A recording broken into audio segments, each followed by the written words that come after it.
players. Tazrath is played by. Sterling, and Tazarath is, as always, an evil paladin with an extra level of sorcerer now. Marvelous. Next, I have Snake and Fixer Upper played by. Ryanaga Snake is a Deonti sorcerer of Draconic heritage, and Fixer Upper is a half orc war priest. Followed by Melrath played by. Starmy827, and Melrath is a Dwarven Eldritch Knight. And last but not least, we have Bob played by. That's Barshka, and Bob is a Tiefling Warlock. Okay. So when last we met up, the party had just finished killing the Pudding King. And upon killing the Pudding King, three of those Galeb Dur creatures, which are Earth Elemental kin, showed up, led by the ghost Burrow Warden Yadger, to whisk you away to safety. As the slimes are closing in on your location. So as you're escaping, the Galeb Dur use their big, broad bodies and general acid resistance to try to create a wall covering your escape through the narrow corridors. The rest of the army is still fighting with surprising ferocity, and the earth elementals are maintaining their wall. Their walls are being have been significantly burned away from all of the ooze and slime, fighting.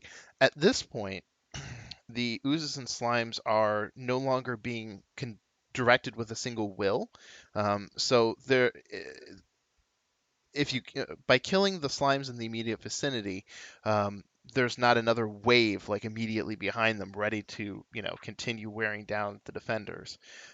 So as you guys are making your way out, you're exhausted from the more intense fighting with the Pudding King, and everybody else is sort of covering you. And as you leave, they are doing a fighting retreat. And so everybody makes it back to where Fargus is currently located, and the earthen wall is constructed to seal off that area of the town.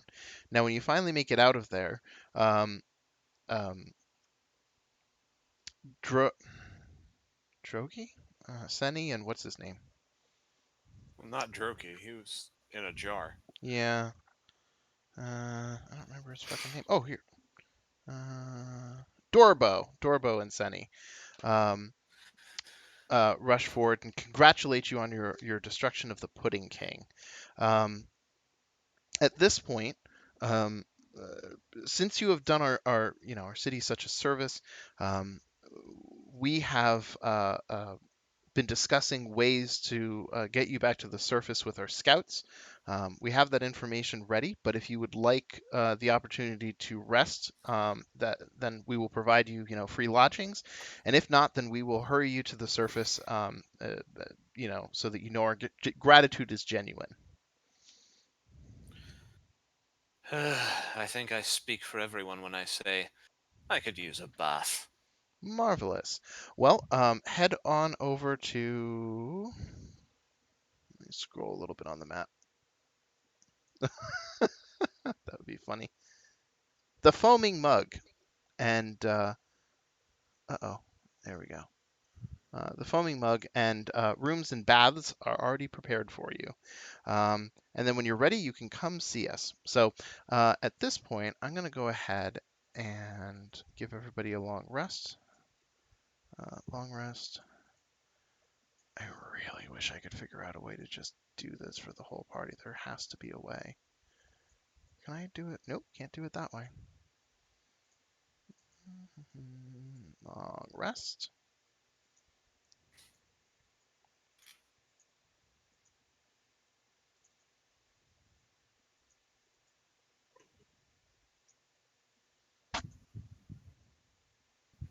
And I guess apply to Tristan as well. Oh yes, thank you for reminding me, Tristan. You're welcome. And long rest. Okay. Those are all the long rests. At this point, let me double check the party inventory. You guys have about 4,000 gold, so if you want to try to obtain any additional spell gems, please do so. I'm going to double check on treasure to make sure that there's nothing that I owe you. Oh, there is. Let me just Okay. grab the appropriate. Is it here? Thinking. Is this it? No, you guys got that one already. So let me skip ahead. Battle for Blingden Stone here. And wait, what? Oh. Is it? Where's the reward? Am I on the wrong section? It says the Pudding King. 3 escorts? No. Did we get to eat the Pudding King? No, he was quite deadly, in fact. He sounds tasty. Oh my fucking god. Why? Okay, I'm gonna cheat. That's fine. Is it here? Earth Elemental Treasure. Now, let me make sure this is it. Fuck, I have no idea. Wait, I have it. I figured it out.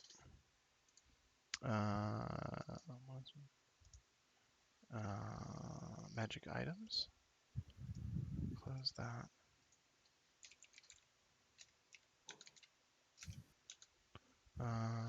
Here it is.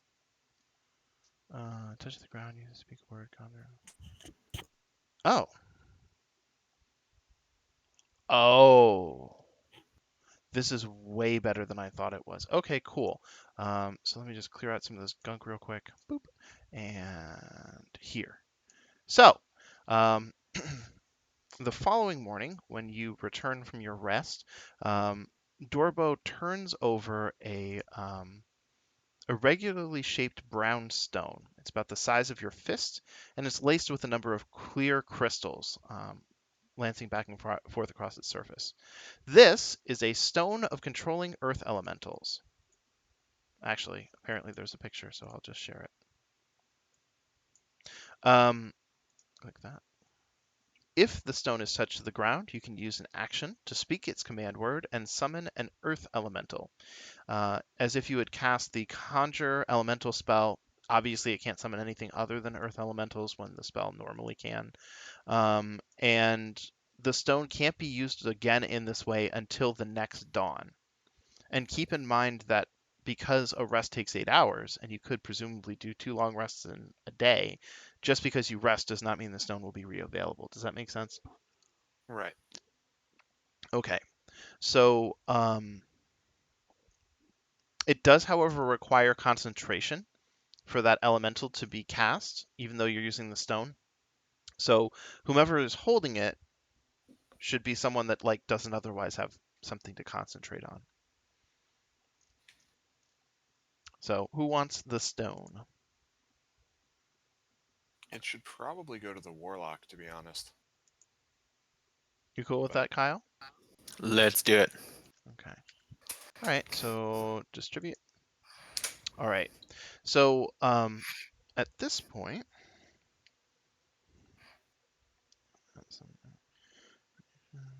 oh, sorry, I'm just flipping through my notes to make sure I don't miss anything. Okay.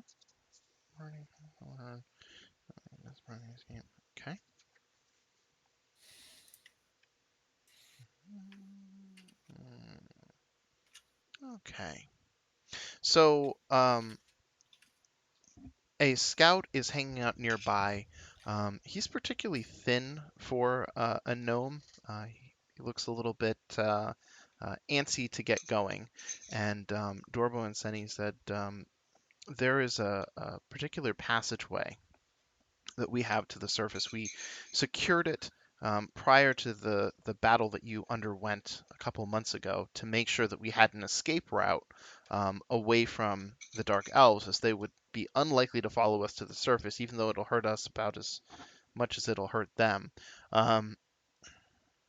So we have disguised both ends with illusion, and we trust that you will keep this information secret so that our or escape route will never be imperiled in the future. After all, we will still be depending on it after you leave.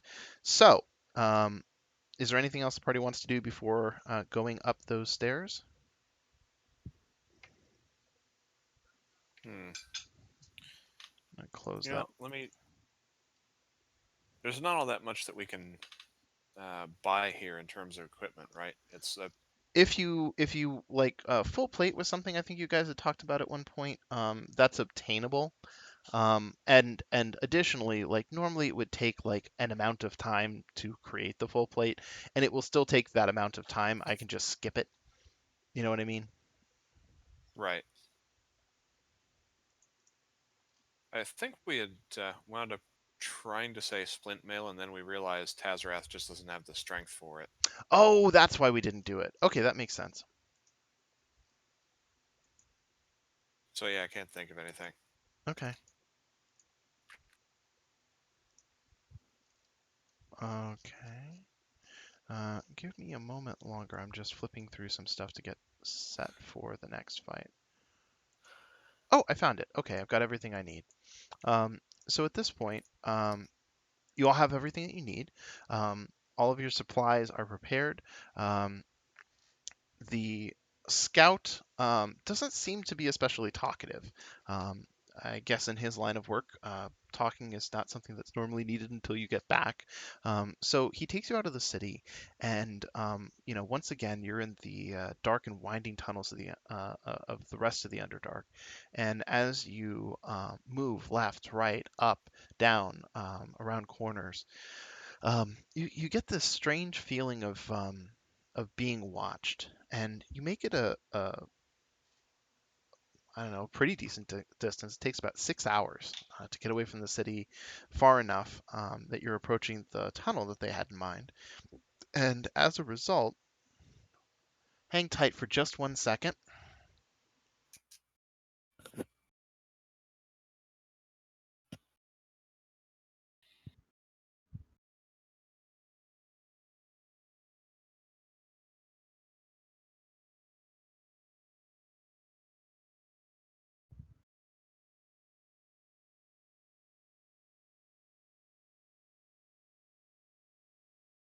I'm back.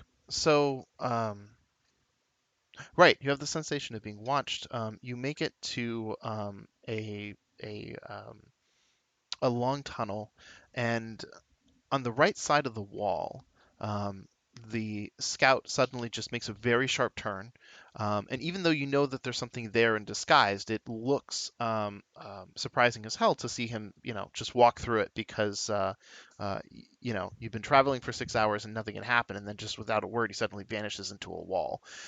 So the entire party just kind of like looks at one another, and one by one, you know, push your way through, um, and stumble out onto the other side. The scout has stopped for just a second to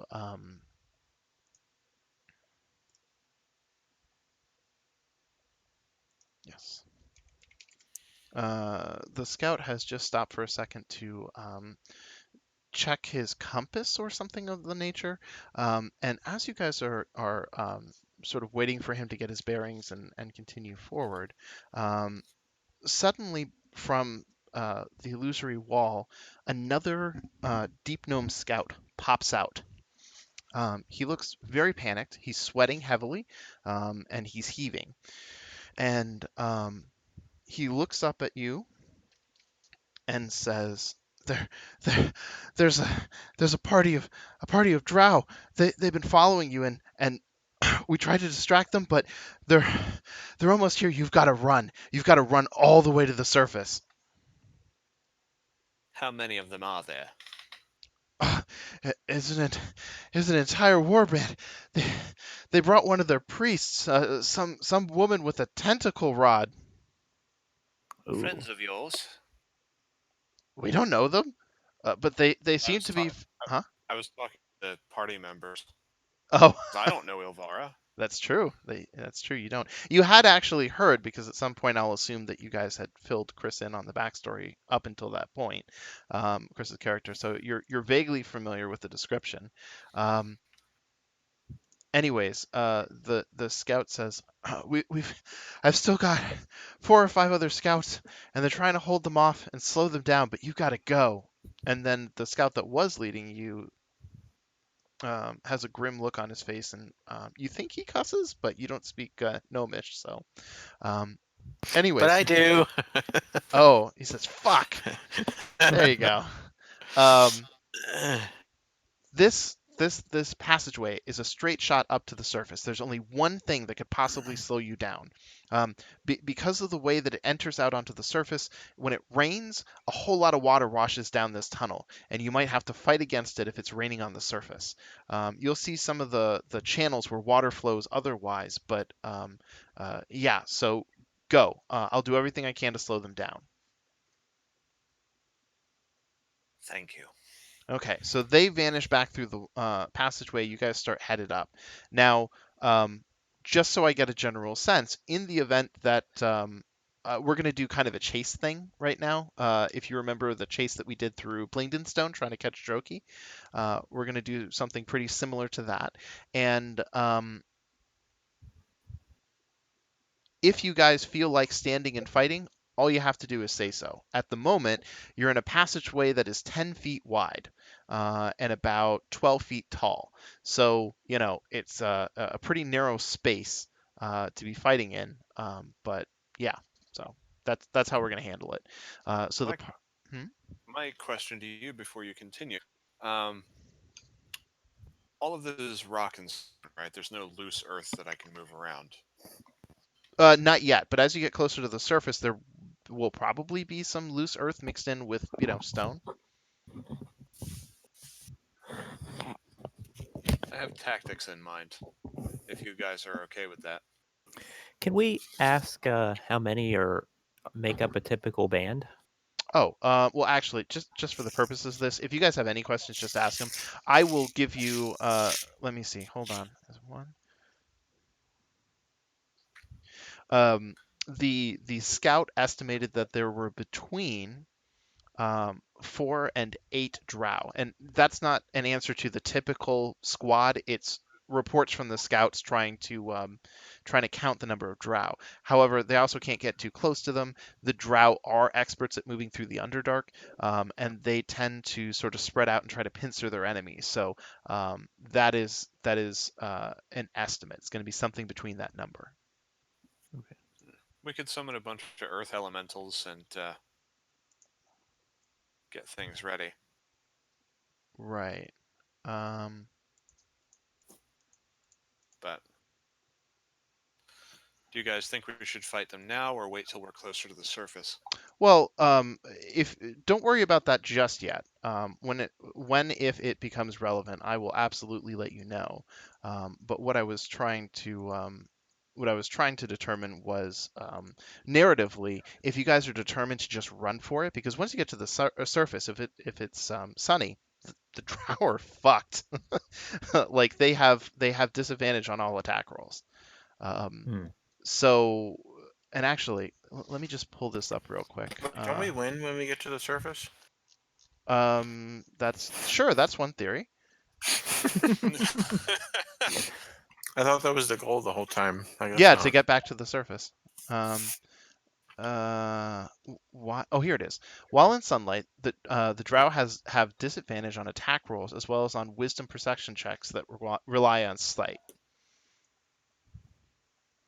So, you know, any attempts to do combat with you, especially with the melee characters, is disastrous.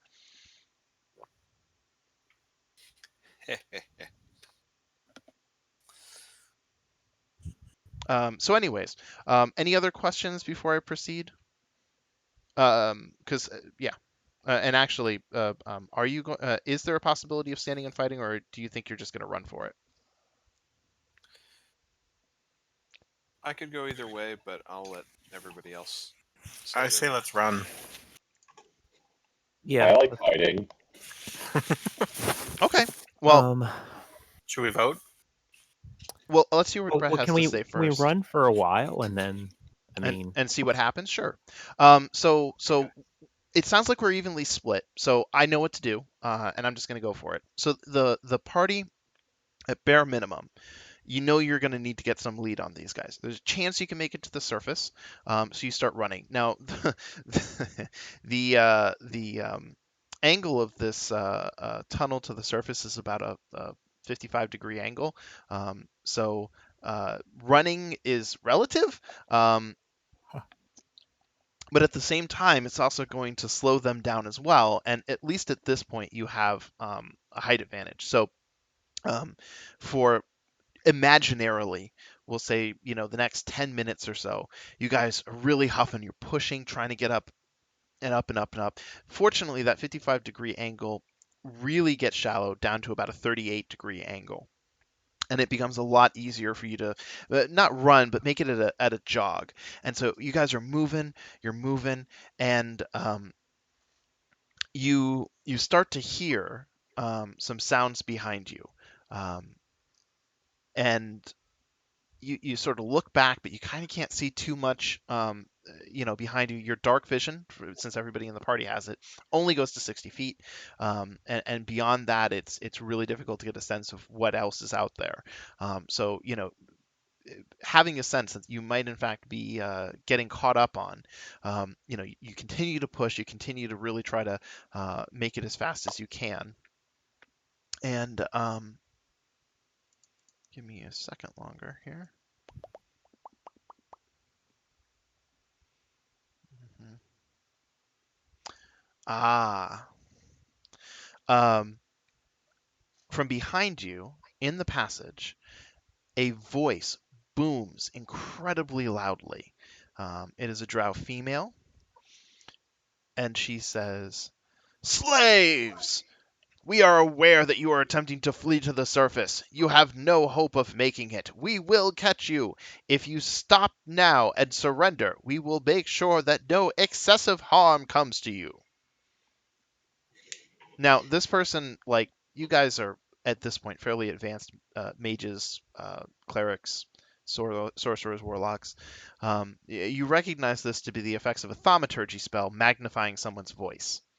And it happens to carry particularly well up the tunnel. So this person is still fairly far behind you if they had to use thaumaturgy to be heard. I'm going to assume that no one decides to stop at this point. Yeah. So the No. party continues to push. You guys are starting to sweat. Rivulets are streaming down your face. You're starting to huff, and yet you still hear signs that they're gaining on you, if just a little bit. So up ahead, um, you hear some sounds of water echoing down the cavern. It's not torrential. It sounds like a light babbling brook. And as you continue along the passageway, the 30-degree angle goes down to, or 38-degree angle goes down to a 10-degree angle. And up ahead, there is a passageway with a stream bisecting it. Give me just a moment. And so far, this entire passageway has been very straight. It suddenly curves heavily to the left, and you end up in a space that ends up being somewhat football shaped. Okay, and trying to prepare a map thing. Bear with me.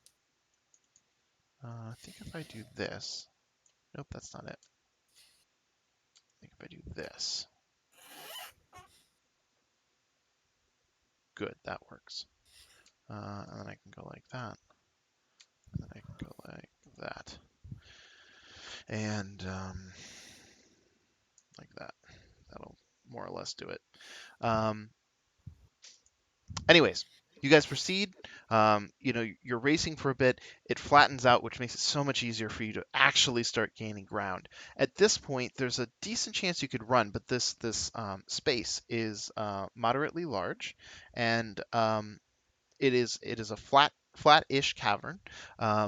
There is a tunnel that continues on the other side of this cavern, and it goes up at a 20-degree angle or so.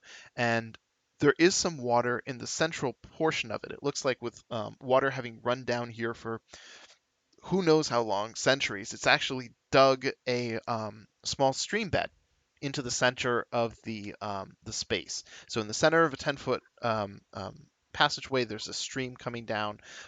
It flows over the rocks and makes that burbling noise that you heard. It's fairly wide in that it stretches out 45 feet in each direction. And the stream actually sort of comes down and forms a pool of sorts towards the center of it. And actually, I think I'm going to use this one. I have to reuse some maps, of course, because I have yet to figure out how to draw my own. So please bear with me. Just getting something set up. And I think if I go like this, you'll recognize this map, I'm sure. Probably.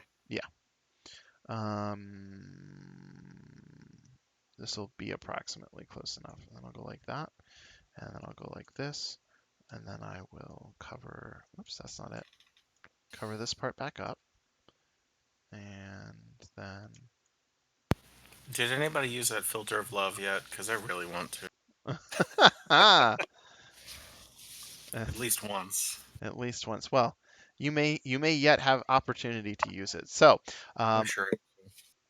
anyways, I'm going to share this so that you guys get a rough sense of sort of like the battlefield that I'm going to be trying to use should you stand and fight. And so I know you recognize this, but it's the closest thing that I could find that really came close. So the stalagmites in the center, just consider that to sort of be the pool.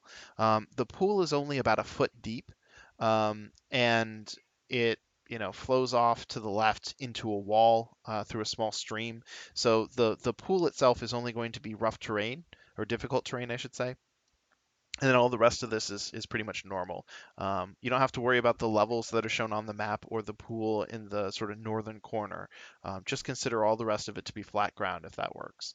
And so part of what I was trying to get at is if you look at the southernmost portion of this map, you can see that there's an entryway and then there's space off to the left and space off to the right, where if you were so minded, it is very obvious that you could kind of ambush to an extent, people coming in through the center.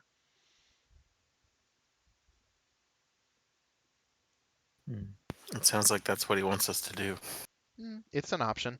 At this point, you guys still have a distance that you'd be able to get ahead given the differences in grades, angles, I should say, between here and the surface. So at this point, we have a proper let me get rid of that map. I'm going to set up a proper vote for stand and fight or run. So give me just a second longer while I get my windows. There we go. That looks nice. X is fight. Check is run.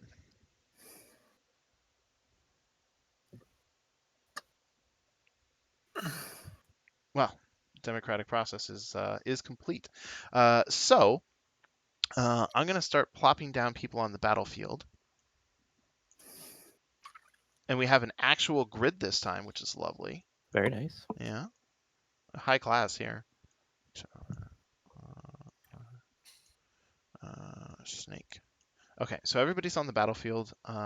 So just go ahead and arrange yourselves wherever you want to be. If you want to be further into the caverns, that's perfectly fine. The only thing that I would suggest, especially to people like Bob and Snake, just make sure wherever you get that you sort of count your squares, because if someone's at the entrance, you want to know how far away that will be from where you ultimately put yourself. And then I'm going to do just one more vote. And this vote, just make a check mark when you're done placing your character. And remember, like the mud you don't have to worry about, these gradients along the wall. I'm going to use a little drawing thing like right here, for example. You don't have to worry about that. Erase all drawings. There we go. How each square is 5 feet, right? Yes, every square is 5 feet. And Ilvara and her lackeys are coming in from the south, right? Yes, yes, that is going to be their entry point. I'm moving those further Wouldn't back. we want to completely seal off the bottleneck? Because can't they get around the three of us, or no? It's hard to tell. That's a good point. Well, if you were going to do a seal of the bottleneck, I would recommend something like this. At this point, Okay. that's a partial square. I'll just leave it. It's fine. What I was going to say is that enemies cannot move through, or your enemies cannot move through your square Okay. without the help of magic. They can't squeeze through, for example, and because you're enemies, you wouldn't let them through. Allies, you might press up against a wall or something to let them through. Mhm. But yeah. So take a I would- moment. You have some time. Discuss your tactics and your strategy, and then make sure everybody's put in their little check marks when you're ready. And I'm available to answer questions as well. Bob, are you able to summon those earth elementals? I thought it was just one. Well, I mean, that'll help. Are Ront and Fargus even in range to shoot from that far back? You bring up a That's good point. Ron's going to move to there. Okay. I'm going to actually move Fargus to probably here. Okay. That makes. Okay, so he can blade if need be. Well, and yes. So we want me to summon an earth elemental? Where can you summon it? What's the range on that? Good question. Let me pull up his character sheet. Inventory. An I don't think occupied we want it space within 10 feet. within 10 feet. Wait, what? Believe so. That's not. Wait, Not it? I see. Okay, so here's how it actually works. You were close. The range is 90 feet. You choose a square that is within 90 feet of you, and within 10 feet of that square, you can force an elemental to appear that serves you. Oh, okay. The That's a lot elemental, better. yes. That seems unnecessarily complicated, but okay. Well, for example, if you were far away from a source of fire, like a campfire, you would, need to be able to do it at range instead of getting up close when all the enemies might be around their campfire. Oh, because it has to be, if it's fire, it has to be from a campfire. Yes, if it's air, it has to be from a source of air, which is Gotcha. silly. But like water, for example, same sort of thing. Do we have a source of earth around? I would think. I think you'll be able to find one. Let's just say, for the sake of argument, that you can just put it basically anywhere you want. Is it one square or two? The Earth elemental. Oh, I see what you're saying. I believe, and I'm. Why would you not just link the monster manual to it? I don't know. Sorry, I'm pulling up the NPCs real quick. I'm doing this, by the way. Class index? I don't want. You're doing what? Oh, that. That's fine. I want to Earth. There it is. It says an area that fills a 10-foot cube. Does that mean it would be that big? I'm pretty sure, but I'm just pulling. Here's the Earth Elemental. I mean, I would assume they'd be bigger than us, but. There we go. Yeah, it's a large creature. That's what they mean.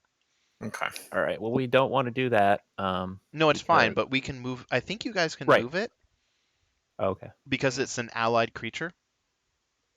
Why does Bob have damage 1d6 necrotic? Bob.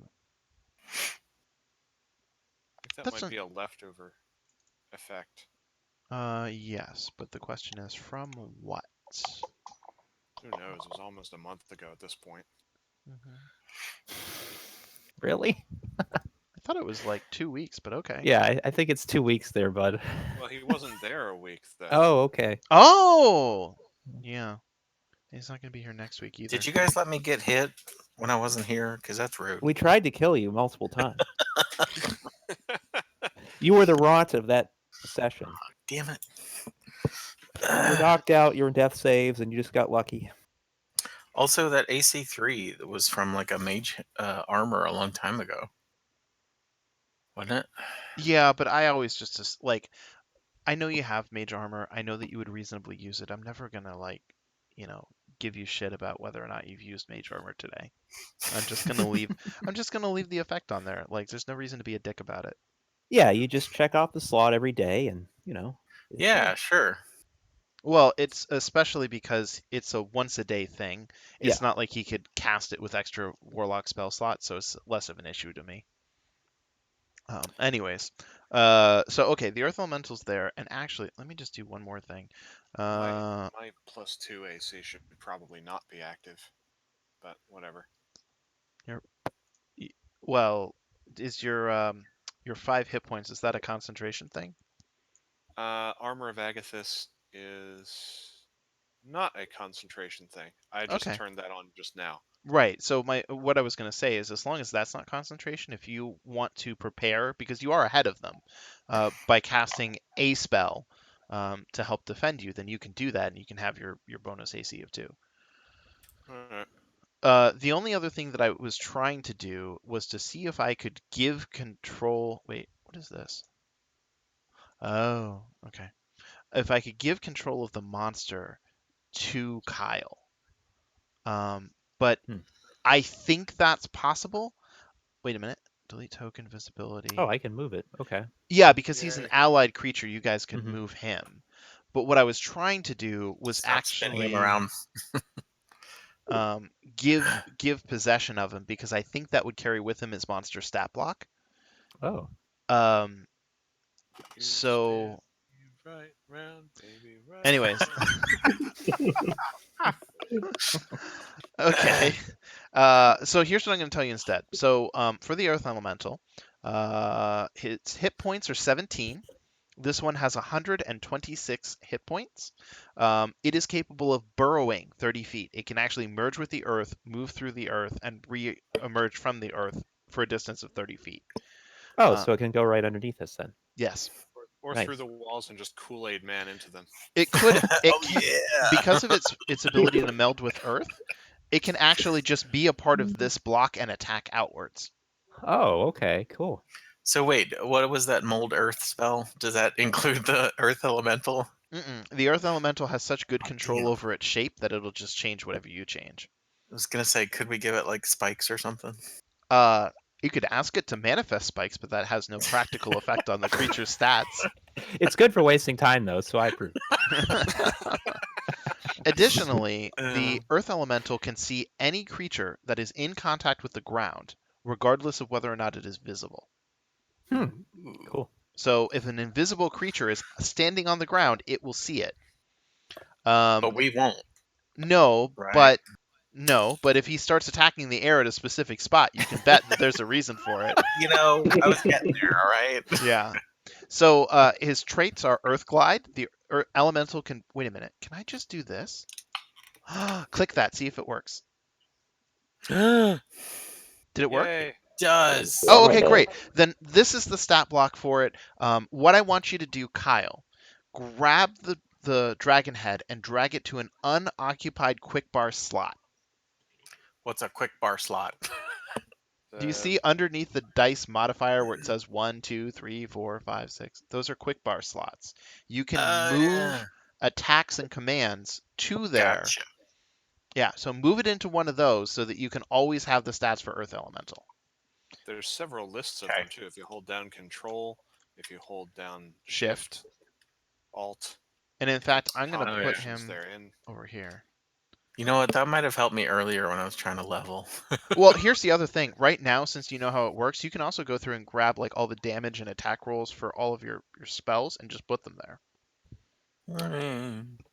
Up to you. Anyways, regardless, that's the Earth Elemental stat block. I want you to have that because I want you to sort of review it for a second. Please note that this creature has a reach of 10 feet, because I know you guys may not be as used to reading monster stat blocks as I am.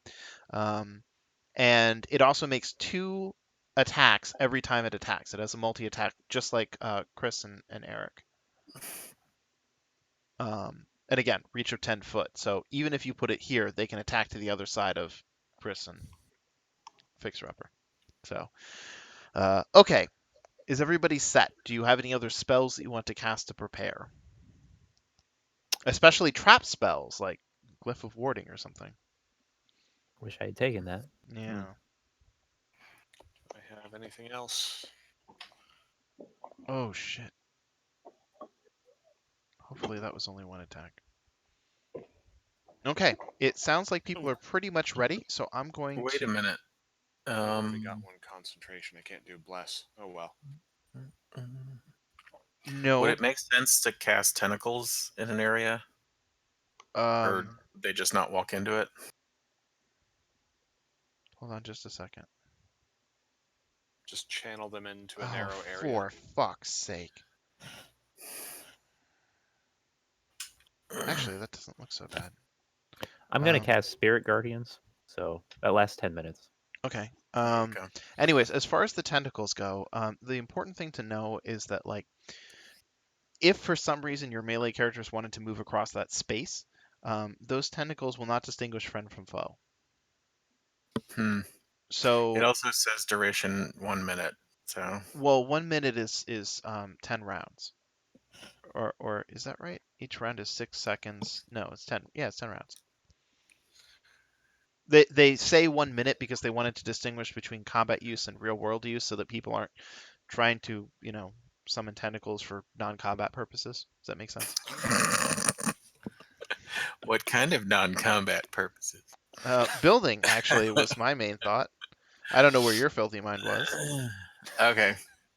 I'll get my tentacles out later. Whoa. I Oh have to go to the my. little tentacles room. It's a new spell, all right? Let me have my fun. Anyways, but seriously, everybody else is set. No other spells. Nothing. This is your last chance. Okay, cool. So I'm just doing a quick read through to make sure there's nothing else that I might have forgotten or failed to write down. Blah, blah, blah, blah, blah, blah, blah, blah, blah, blah, blah.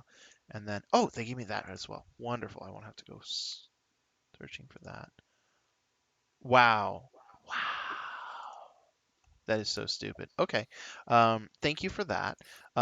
Kyle, if you decide to make the black tentacles, all I would ask is just like the Fixer Upper did, create a square to show where it's occupying Okay. and just move that onto the map, and I'll let you handle that and work with it. So, Not sure I know, but we'll cross that bridge when we get. right. Or do I? That was easy. Oh shit, I closed it. Fuck. Well. I'm gonna have to pull it back up again. Sorry about that. Click here, and then go back. There it is. I found it real easy. All right. Bloop. And then I just realized I have created a problem for myself. Okay. How am I gonna handle this now? I have to think. Because I hadn't given myself adequate space down at the bottom. Oh, yeah. 5, 10, 15, 20, 25 feet. If I go on the map edges, which I will. So I may have just handed you guys the fucking battle. We'll see. All right. Cool. So I'm gonna grab some of these. This is not final arrangement. I'm just putting stuff on the field until I figure out where I want things. Oh, damn it. What's this map called? This map? Don't worry about it. Map 7. Ugh, I'm the worst at this. Okay, so I got all those things in place, and then I need. Oh, he's already represented. Okay, good. She's already represented. What? Really? Yep. Wait. Oh, okay. Can I not actually? Oh, I can. Okay.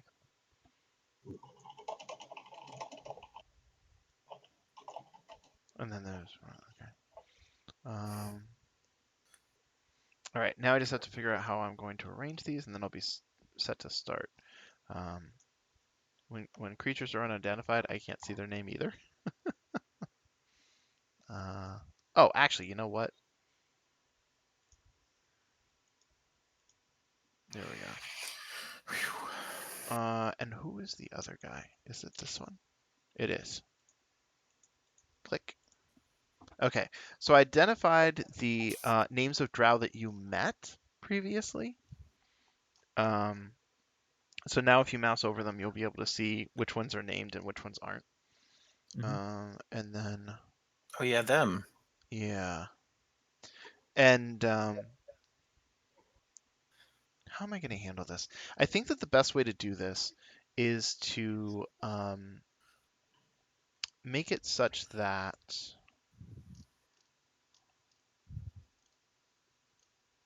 okay, we're going to say that the distance between you guys and these guys is about 30 feet. And I think, yeah, I think this will be okay. So it's not going to be perfect distance unless you guys want to move yourselves back, but then the map gets weird. So I think we'll just stay here and say it's a 30-foot distance. That's the distance at which you become aware of them. They're moving as a column. Actually, if I go like this, this, this, and then this, and this, and that.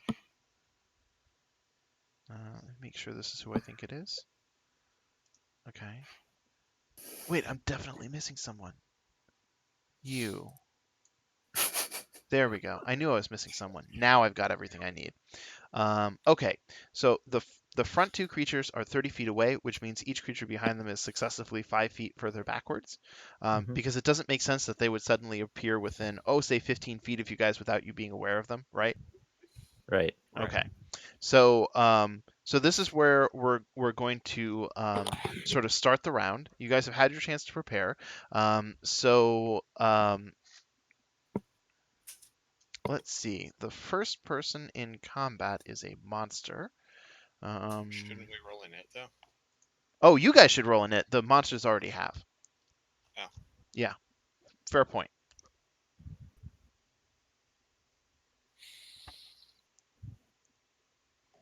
Okay, so Bob is actually the very first person to go. For the purposes of this combat, Mhm. are any of these considered beasts? No. Mm-mm. Damn it.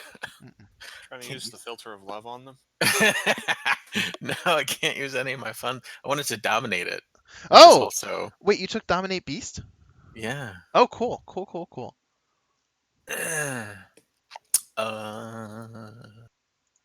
Let's see. I can't do shit. Mm.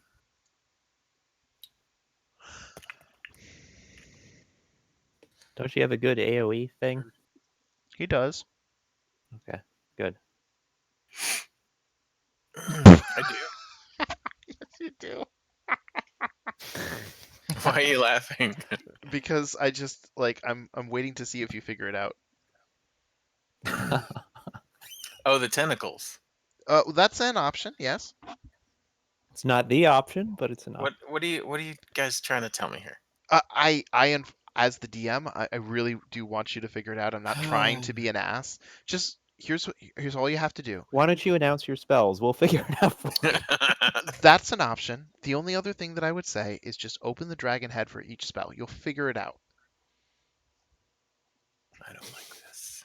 All you have to do, I'll give you another hint. Look at the range for each spell.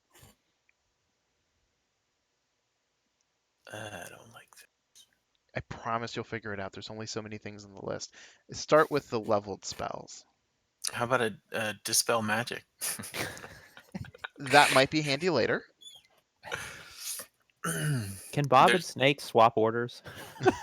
There's nothing that says. Oh god damn it! I have hypnotic pattern, but that's not really an attack. What does it do? It Yeah, explain that to us. it hypnotizes them. Okay. Uh, In a You- range, in a radius, or You create- Each yeah. creature in an area must make a wisdom saving throw. The area is Okay. 30 feet.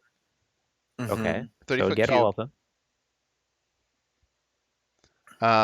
Each creature that sees the pattern must make a wisdom saving throw. On a failed save, the creature becomes charmed for the duration. While charmed by the spell, the creature is incapacitated and has a speed of zero. Oh, you know what? What other spells do you have? Okay. I have Dissonant Whispers, Hex, Detect Thoughts, Mind Spike, Dispel Magic, Hypnotic Pattern, Dominate Beast, and Black Tentacles. Okay. I was just gonna attack one of So them. what's the but- downside to hypnotic pattern? I'm not. Elves are immune to charms effects. Oh, okay. Yeah. That's a downside. They have Fey ancestry, and actually, I'm gonna double check. They might not actually be immune, but they might have advantage, and that might still be. Yeah, Drow has advantage on saving throws against being charmed, and magic can't put a Drow to sleep. Well, Yeah, and you guys have encountered Drow before, like plenty, so I don't feel bad about. are you the one with the spell gem of Fireball? No, I have it. Oh, fuck. I can Actually- talk to plants. That'd be helpful. Can we kick Bob out of the group? Here, take him I'm just back. I'm over in the corner talking to plants. Oh, Make another character. oh, Bob, this is also important. I just realized this. Give me just a second. This is gonna be. There we go. The spell Conjure Earth Elemental says that it goes immediately after you in the initiative order. Well, that's good. So you do have to do your turn, but the Earth Elemental will go after you. So So what's the most powerful single target thing you have that maybe we could use on Ilvara? oh, Bob, when you leveled up, didn't you get a Jesus Christ. new spell level? Yes, everything's fourth, and Doesn't- I already leveled up my spells. Oh, so you gave Ooh. them all the damage increase? Uh-huh. Marvelous. So let's take a look. 66 psychic. Did Drow have save resistance against 5 spells? No. Oh, okay. 5d8 psychic. That's good. And the black tentacles do 3d6 bludgeoning. And then that doesn't increase. And that doesn't increase. Yeah, so basically it's like 66 or 5d8. And it's both psychic damage. Don't we want to save the strong ones for the Uh, bosses? then? Yeah, probably. Yeah. All right. You know what? I'm just gonna throw some shit. Oh, you know what? Firebolt range 120 feet. Just like you can target literally any of them. Pick one, shoot him. Oh, Firebolt's not great though. Oh, wait, Eldritch Beam is also 120 feet. Yeah. Okay, never mind. Well, I guess they're the same. Well, they are, except that Eldritch Blast gets 2 attacks. True. So you get to roll again.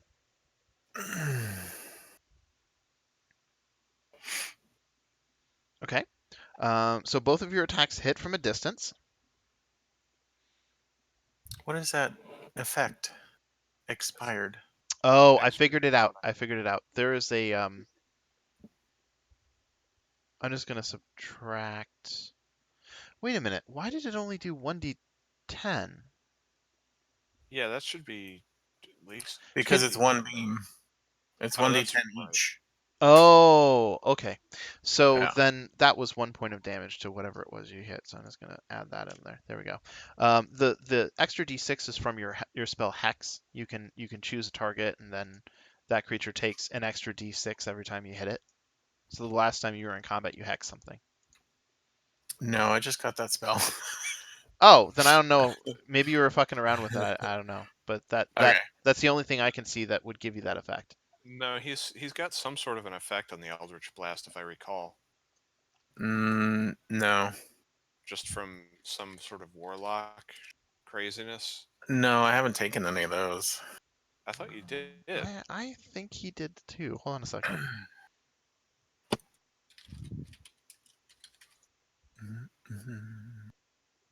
I actually don't see it in his features. Yeah, I think he's fine. We'll if we figure something out later, we can always add the damage. Okay, cool. So you fire off 2 opening blasts, a warlock's hello, shall we say, impacting the very first drow in the party. The shadowy magic, tears at his form, and he he seems fairly shredded by it. So next up is going to be the Earth Elemental. Now the Earth Well- Elemental can move 30 feet from his current location. Can I do one more thing? Oh yeah, if you have the action So for it. I did want to cast Hex because it's a bonus action, but there's also a Maddening Hex, which is like a like a Invocation. feature of it. Yeah. So it modifies the spell hex. E- Cause I, a I psychic. think it's like AoE psychic. Yeah. Here's target. AOE. What's this? Age of Empires. You Okay, remember. I think Mhm. I see what's going on. Cause a psychic disturbance around a cursed target, meaning someone that's been affected by hex. Deal Mhm. psychic damage to the cursed target and each creature you can see within 5 feet. Damage equals the charisma modifier. So what would happen is you would use your bonus action to cast hex, and then on the following turn, any creatures that are within 5 feet of that creature, including the creature that is affected by hex, would take whatever your charisma modifier is. It is Oh god plus damn it. 5. I'll take care of it. Don't worry. Can you take that off, please? Yep, stun. Okay, so then I just move it to this dude, right?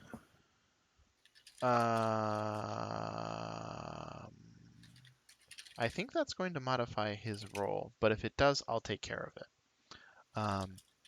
And yeah, okay. So cool. Oh, okay. That's so weird. It is weird how they put it, but it's probably a limitation of the program. So I'm going to take that off. Okay. We're going to put in the combat. That way we know which creature has been targeted. I won't forget later. Now that that's all taken care of, it is truly time for the Earth Elemental now. Oh, is that me again? Yep. Dios mío. All right. He's gonna shift all the way down here. Remembering, of course, that your enemies are 30 feet away, right? Remember, there's not enough space on the map. Oh, he can only do 30 feet. Yeah, 30 Ah. feet from here. So 5, 10, 15, 20, 25, 30. He could get as far as here in map terms. How close is that? That would still be about 15 feet short, and he has a 10-foot reach. Okay. So he can't really attack? No, but what you can also do is, again, as a reminder, you can stick him in these walls. He can occupy space that is stone and attack from it. Okay. So move him wherever you would like appropriately, and he can just occupy that space. He can even actually go like this because he's occupying the stone and not squishing Cerulean. Okay, that's fine, because they're gonna have to come up and visit us anyway, so. Presumably, yes. Yeah. So that's a good 15 feet, which is half his movement anyways. It's fine. So the Earth Elemental gets into position. Next up is one of the Drow. Give me just a second to move some of my gunk here.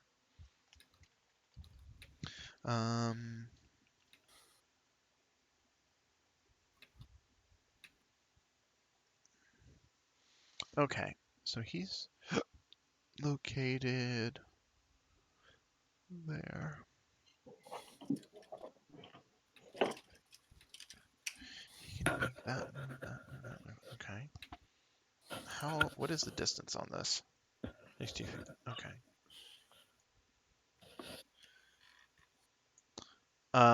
One of the drow in the back, in fact, one that you recognize. You guys remember way back when there was a drow that slipped you the key to the cage. Oh, okay. Oh yeah. Yeah, his name was Jorlan, and he was an injured drow. Why can There we go. He was an injured drow. He helped you escape. He is currently present. You can see that he turns to the person to his left, talks to them, breaks off a little bit, and then let me get some targeting in here. Target you, you, you, and you, and you. And I'm just going to double check to make sure I have the spell right. Oh. Okay. Okay. And then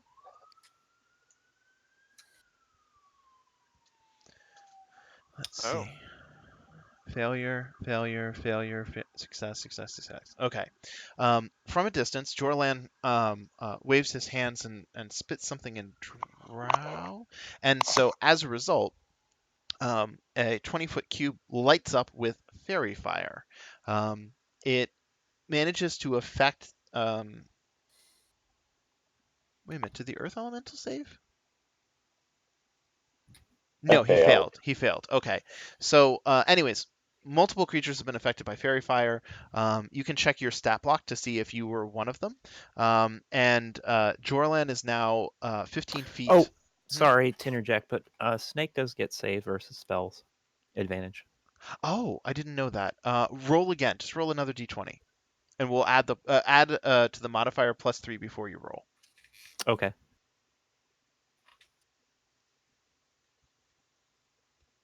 Oh, okay, cool. Let me remove that effect from Snake before we Thanks. go forward, and I forget. Actually, it says you failed, but there's no effect on you. Oh, because I'm supposed to apply the effect individually. Well, fuck me. Oh. All right, Fixer Upper. Oh, okay. I see how it worked. I'm still gonna remove it from Snake, obviously.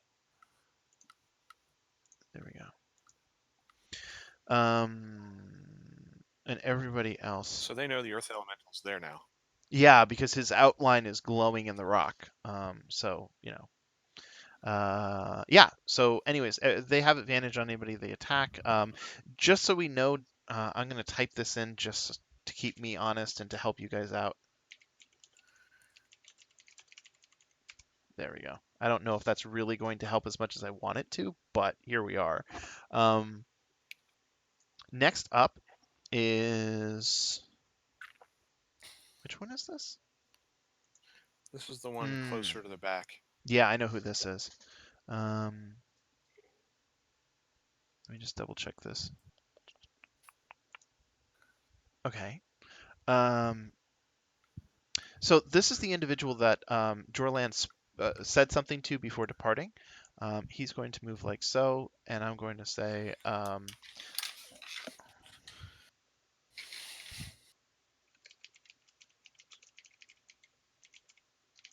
there. I've renamed him. Yeah, that should do. Because then I can say,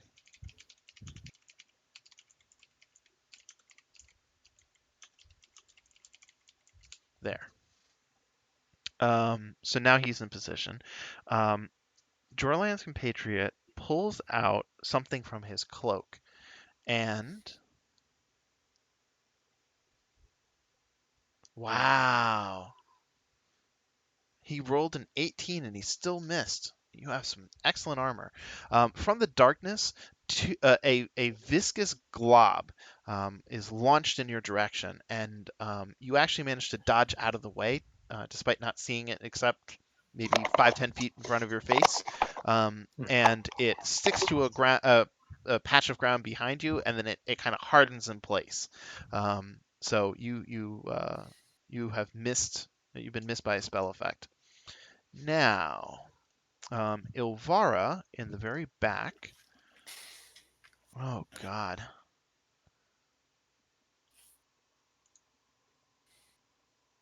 Oh, no.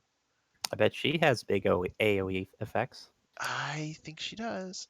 I'm going to create my own circle. Nobody can stop me. Hey, but at least we have a warlock.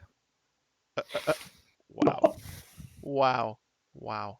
Actually, I got to go like. Actually, that's fine. That's what I want. Oh. Okay, so let me just. Now I got to do the targeting. That's going to be the fun part. Target. And I should mention again that Snake has advantage. Okay. We will make sure that that is appropriately applied. Thanks.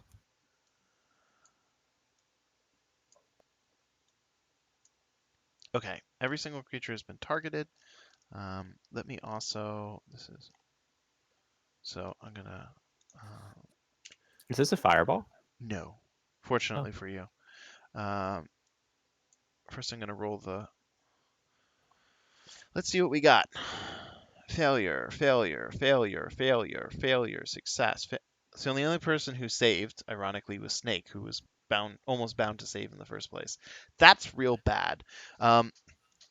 Behind you, close to where Snake and Bob are standing, a the out of literally nowhere, a point begins to erupt with insects.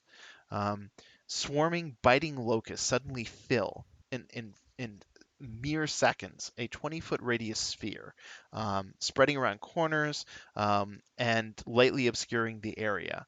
So, with the exception of Melrath, Fixer Upper, and Tazarath, if you're not at the very edge of that sphere, you actually can't see out very well. So people have cover from ranged attacks. Now, the same is true for anyone trying to shoot in at Bob or Snake. So there's kind of a mixed blessing from that regard. But the biting creatures.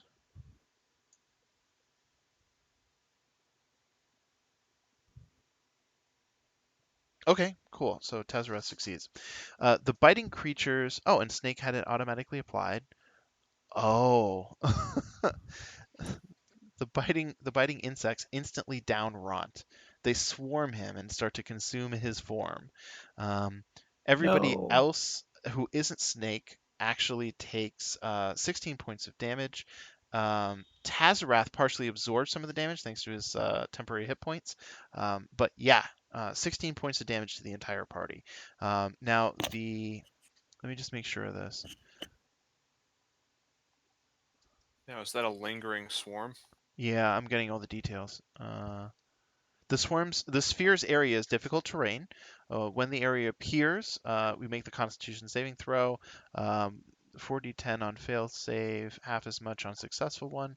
Creature must also make the saving throw when it enters the spell's area for the first time on a turn or ends its turn there.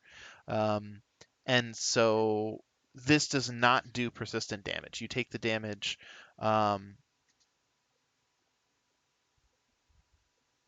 Actually, that's really interesting.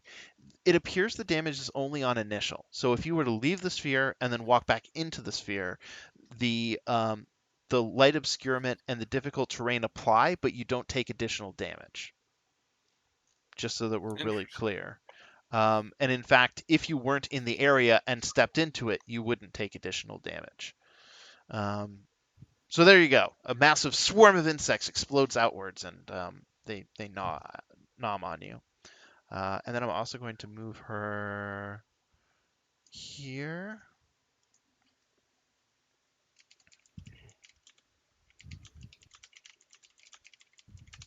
Okay.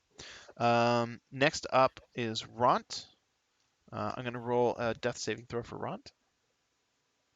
Ront has 1 death mark against him.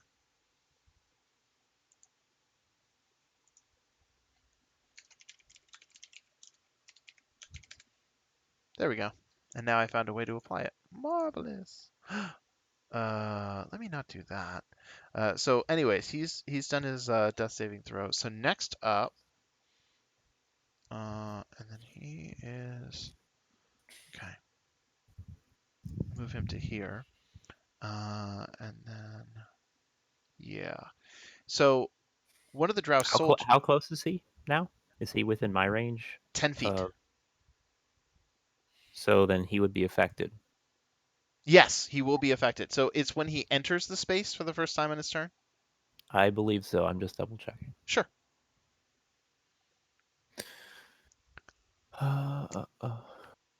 Also, just to make others aware of it in case they aren't, it is currently 9/11. Obviously, we started late. My intention is to, at bare minimum, just finish this round, if that's okay, if I can hold you guys up that long. I don't have any limitations on time, so it's up to you guys. Okay. So his movement speed is halved, and he must roll a Wisdom saving throw.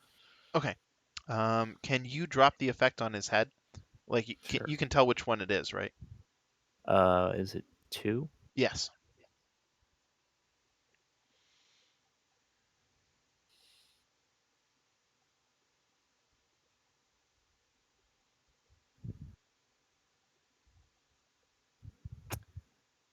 So that's 3d8 radiant.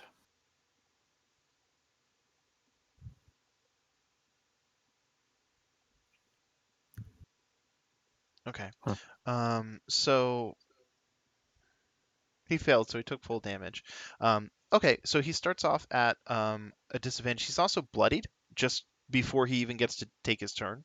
So at this point, he I rolled the die to see who's going to hit. He fires off at you. He has advantage on his attacks. So first thing I'm going to do is this. A crossbow bolt flies in your direction. Oh. Great rolls today. Yeah, unfortunately. So the crossbow bolt was poisoned as well, and your failure has caused you to become poisoned and unconscious. And I'm doing a quick check to see. The target wakes up if it takes damage or if another creature takes an action to shake it awake. So that is an option for other people adjacent to the fixer-upper. Well, there goes my effect. That's great. Yes. Can you delete the... There we go. Thank you. This is...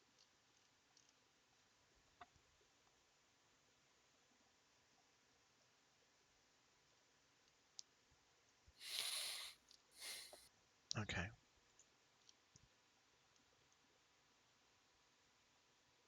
No. No. Huh. She has surprisingly few options. That's probably for the best. But she can't do that. Wow. Wow. Wow. Okay. This is a bad time for her to go in the initial order. If I do... Is she like a healer or something? Something like that. Target her. Oh, I made a vital mistake of telling players anything. My mistake. My bad. It's almost like I've never played this game before. Um, What number is she? I don't even see a number for her. She's just. oh, She's a special creature. yeah, she's Oh. a special creature. She's named. Okay, I think I have a plan. Here. Are you one of the only people that wasn't affected by... Yeah.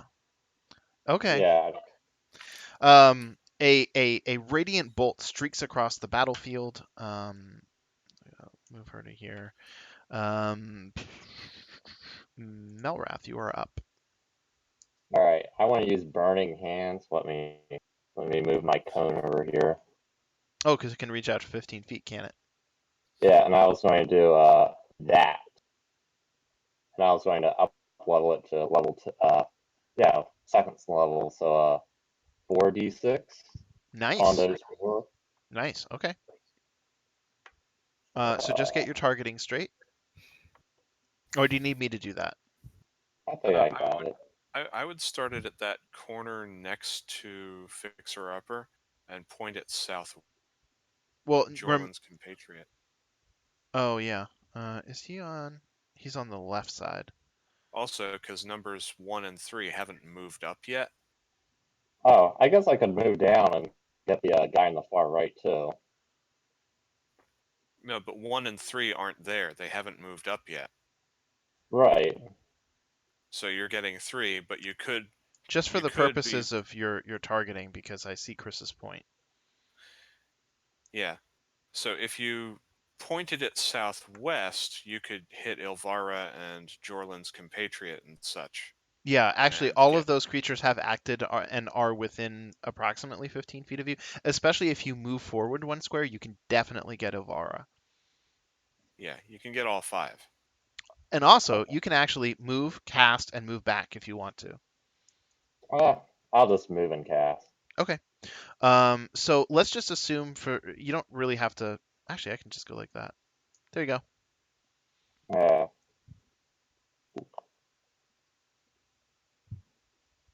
all right, did I get all those targets right? Let me check.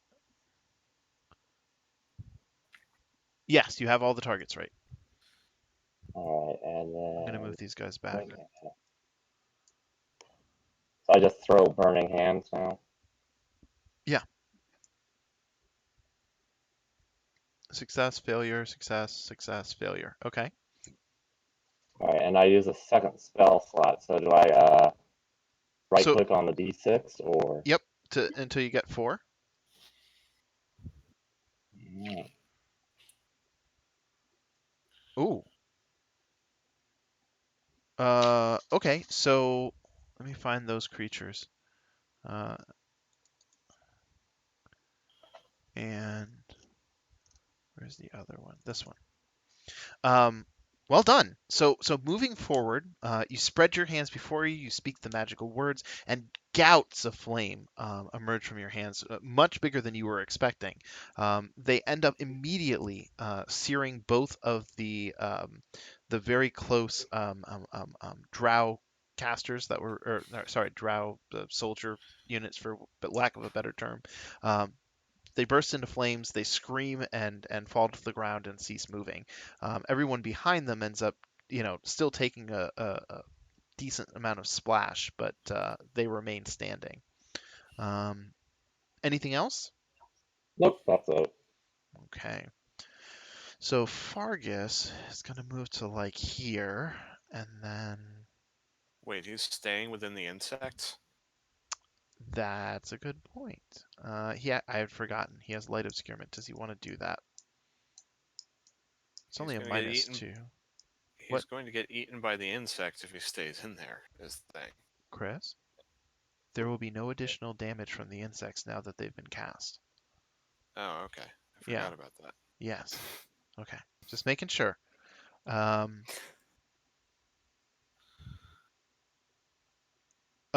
before I do this, let me just add a minus 2 and then roll. Wow. Nice job. That's a miss. Go Fargus. He's not present. Snake, you're up.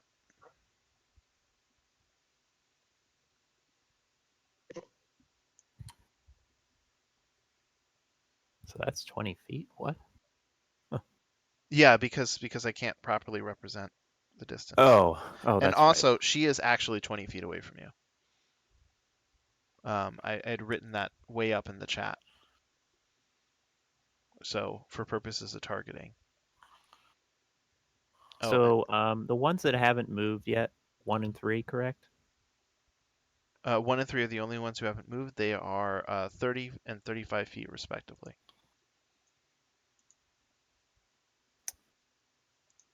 All right. Well, I guess I can't get them then. Okay. Droland's compatriot and unidentified creature are also 15 feet away from you. So if I don't know quite what you have planned, but I just want to make sure you know the Oh, I'm just distances. trying. I'm gonna cast Fireball, of course. Oh yeah, of course. One trick pony. Yeah. You should be able for the ease of this, Jorlan, unidentified creature, Jorlan's compatriot, and Ilvara can all be caught by that fireball. Right. Just not 1 or 3. Right. Okay. Can we? Shall I just draw kind of an approximation? Oh, Or, no need to draw. I'm just I'm setting up your Okay. targeting right now. 'Cause, yeah, I don't want to get 1 and 3. That one. Oops. That one. That one. And okay, all the creatures have been targeted. Go for it. All right.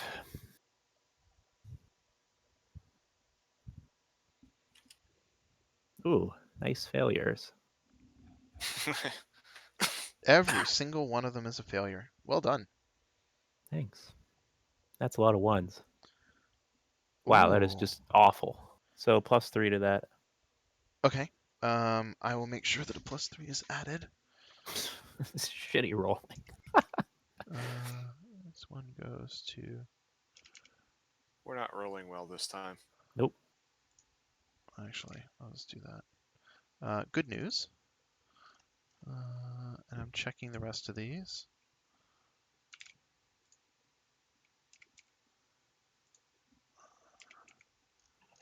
Okay.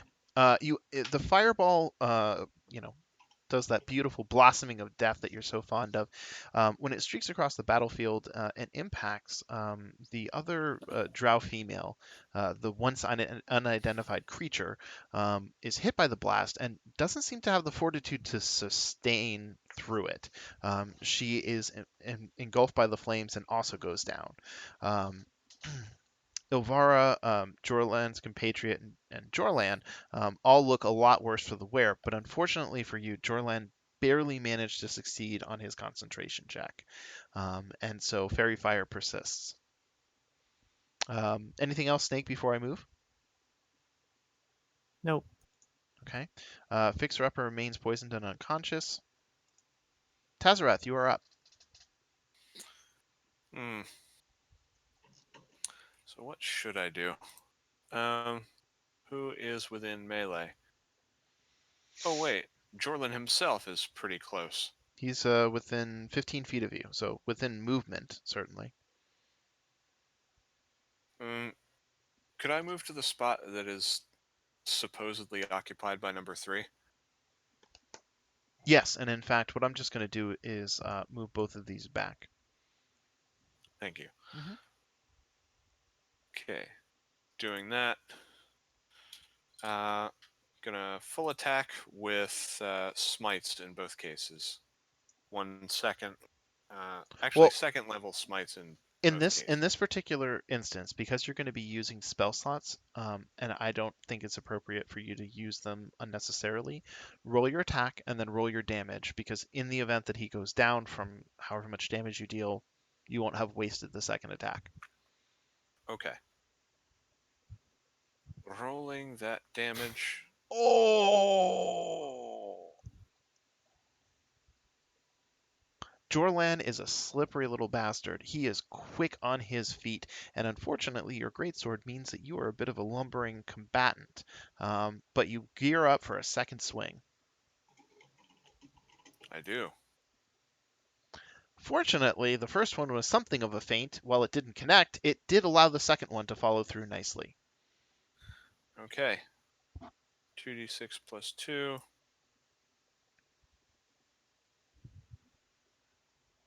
And that disrupted the fairy fire Holy shit, well done!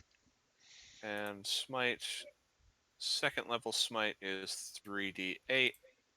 So, boink, boink. Wow. Okay, let me make sure I apply that. I think I have to go like this. Please, do the thing. There it is. Haha! He is bloodied. So when your swing follows through after the missed feint, shall we call it, Jorlan's eyes grow wide with surprise, and as they do, everybody else ceases to glow as he loses concentration on his area of effect. So he's caught in the side and takes substantial damage, and even more when a burst of radiant light impacts him. He grits his teeth and cusses. Anything else, Tristan? Um, You well, could also technically move 10. back 15 feet if you wanted, although you would take an attack of opportunity. I would, but I'm not going to do that because I've still got a bonus action. Oh, Using another second level spell slot to cast Spiritual Weapon.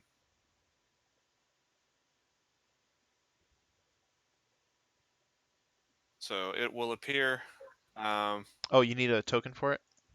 Yeah, I need a token for it. Where am I going to make it appear? I'm going to create a different token for it just so that if the Fixer Upper should wake up and cast something, that doesn't happen. Chris, name your favorite monster. I don't know. Mimic. Mimic. Perfect. M. Here. Okay. And then How can you like mimics? it was the only thing you can think of. Hmm. Can I name it? Nope. Anyways, Mimic. I think you can just move it around, can you? I can. Okay, move it So wherever the hell you want it. I'll put it there, and I'll have it try to stab Ilvara. Okay. Attack Ilvara. That did not work, but whatever.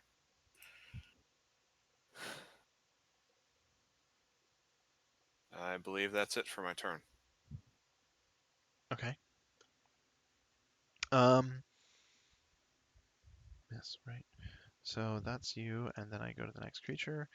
Finally, number 1 gets to move into position. He's gonna move to here, and then when he gets there, That's 3, not 1. oh, so sorry. Drop that. Let me put you back. You here, and then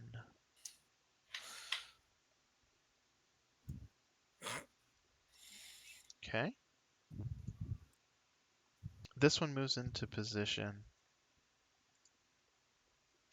That's 1 action.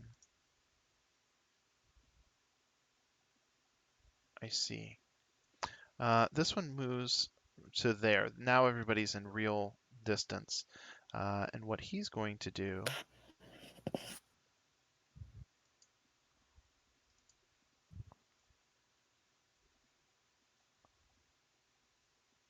let me make sure that that effect is correct.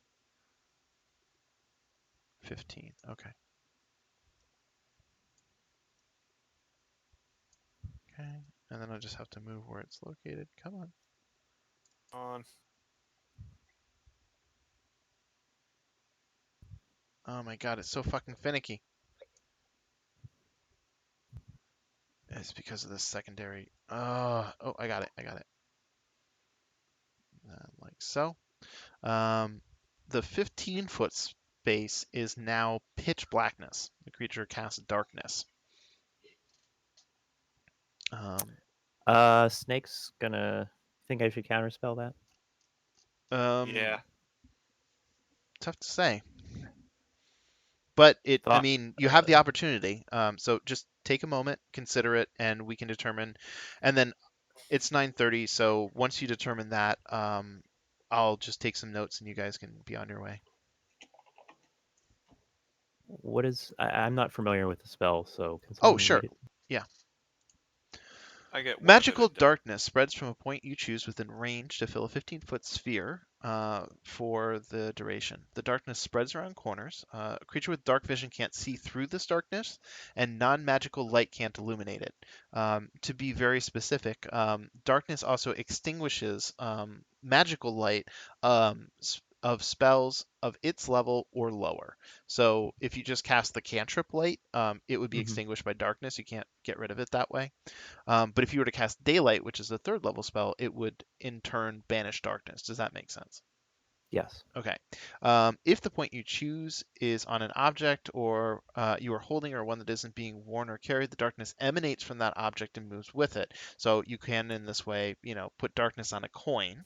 Completely covering the source of the darkness with an opaque object, such as a bowl or a helm, blocks the darkness. If any of this spell's area overlaps with an area of light created by a spell of 2nd level or lower, the spell that created that light is dispelled. And what level is darkness? 2nd level spell. Okay, so I will just counterspell it Okay. using my 3rd slot or 3rd level, so it's automatic. Yep. Remove that one. So your quick spell work, despite the locust, manages to counter the spell just as it leaves his lips. Okay, so we will start next time at the top of the round. Kyle will be absent for that, but Will should be here. So if anybody else might be absent, then obviously let us know.